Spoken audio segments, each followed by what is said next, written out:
In the modern world, we can hardly imagine a president or a prime minister leading a charge from the front lines. But for most of human history, this was not just expected. It was the very definition of leadership. To be a king, an emperor, a sultan, was to be a warrior. And for these leaders, the throne was not a shelter. It was a frontline command post. Many of them paid the ultimate price, their reigns ending not in palaces, but in the mud and blood of the battlefield. This is the story of the rulers who didn't just send their men to die, they died alongside them. Our story begins in the crucible of ancient warfare, where the concept of the warrior king was born.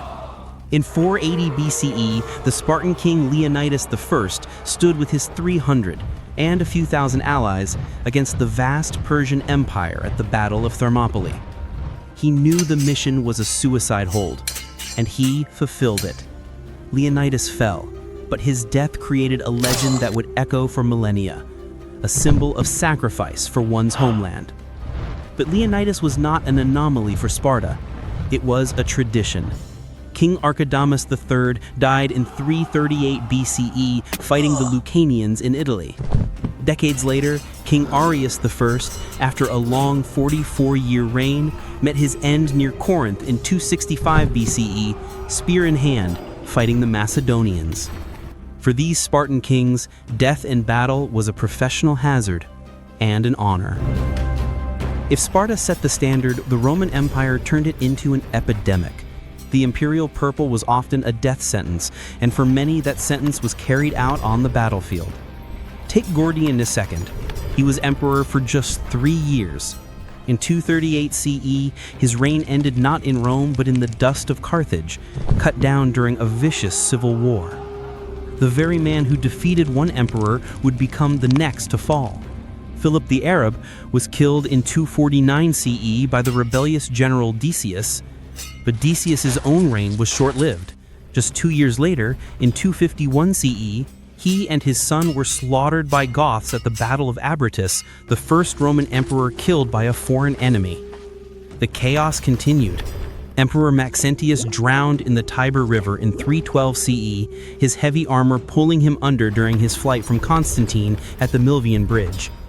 Even Constantine's own family wasn't spared. His son, Constantine II, was killed in 340 CE fighting his own brothers, a grim family feud settled with swords.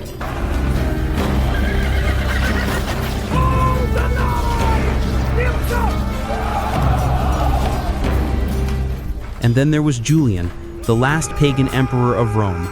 In 363 CE, while campaigning deep in Persia, a spear thrown by a Persian soldier found its mark. The ancient world's last gasp died with him on the battlefield.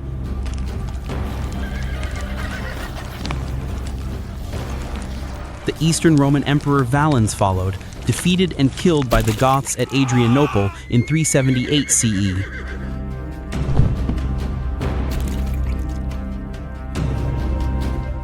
For Rome, the throne was the most dangerous place in the empire. As the Roman Empire faded, a new breed of warrior kings emerged across Europe, and the tradition of dying for one's crown continued. In 525 CE, the Frankish king Chlodomer earned a grim distinction, the first Western European king to die on the battlefield, fighting the Burgundians at Veserance. In the north, Causancton Maxenata, or Constantine I of Scotland, spent over a decade fighting Viking invaders. In 877 CE, his long war finally caught up with him and he was killed by the Norsemen at Invergabet. Robert I of France died in 923 CE at the Battle of Soissons. And in 1014, the legendary High King of Ireland, Brian Boru, the man who had unified the island, was killed in his tent at the Battle of Clontarf by fleeing Viking mercenaries. A tragic, unceremonious end for a great unifier. But no year demonstrates the peril of kingship quite like 1066. In September, the fearsome King of Norway, Harald Hardrada, one of the most feared warriors of his age, was defeated and killed at the Battle of Stamford Bridge by the English king, Harold Godwinson. But Harold's victory was short-lived. Just weeks later, he himself would fall, famously with an arrow to the eye at the Battle of Hastings. The Anglo-Saxon era ended on that field, with the death of its king. Even the winner, William the Conqueror, the man who started that day as a duke and ended it a king, would not escape a violent end. In 887, an injury sustained while sacking the French town of Mantes led to his death. The battlefield gave him a crown, and it eventually took his life. As we move into the later medieval period, the stakes became even higher. Now it wasn't just a kingdom at stake, but entire empires. In 1185, the stakes were tragically personal. During the naval battle of Danurura in Japan, the 6-year-old Emperor Antoku was drowned by his own grandmother to prevent his capture by the rival Minamoto clan. A child ruler whose reign ended not by steel, but by the cold sea. In the West, the archetype of the warrior king was Richard I of England, the Lionheart. He spent barely 6 months of his 10-year reign in England, preferring the battlefields of the Crusades and France. In 1199, this lifelong warrior was killed by a crossbow bolt while suppressing a revolt in Aquitaine, a mundane end for a legendary knight. But perhaps the most symbolic death of a ruler came in 1453. As the Ottoman Turks breached the walls of Constantinople, the last Byzantine emperor, Constantine XI Palaeologus, was seen for the final time. He tore off his imperial regalia, charged into the oncoming enemy, and was swallowed by the fray. His death marked the end of the Roman Empire, a line stretching back 1,500 years, extinguished on the battlefield. Just a few decades later, in 1485, the last English king to die in battle, Richard III, was killed at Bosworth Field, his crown famously knocked from his head and found hanging from a thorn bush. The medieval era of personal combat for kings was drawing to a close.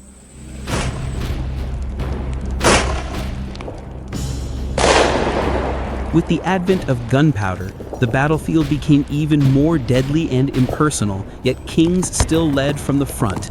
In 1513, the Scottish king James IV, the last British monarch to die in battle, was killed by the English at Flodden. His death shattered Scotland's army and political landscape.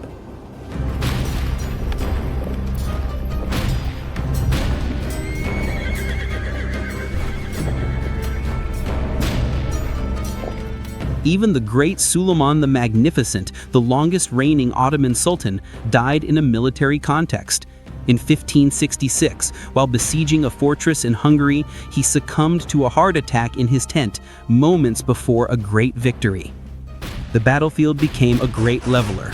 The brilliant military innovator, Gustavus Adolphus of Sweden, the Lion of the North, was killed in the smoke and chaos of the Battle of Lutzen in 1332.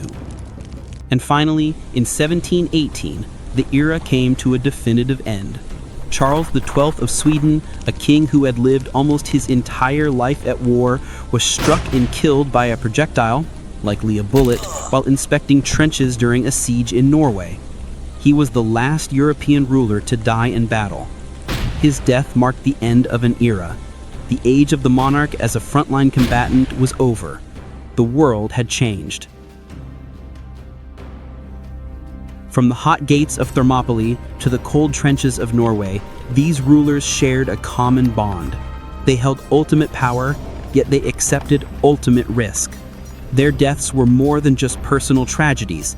They were events that could topple dynasties, end empires, and change the course of history. They remind us that for centuries, leadership was not just about making life and death decisions, it was about being willing to face that death yourself. They were legends, and their final stands cemented their place in history.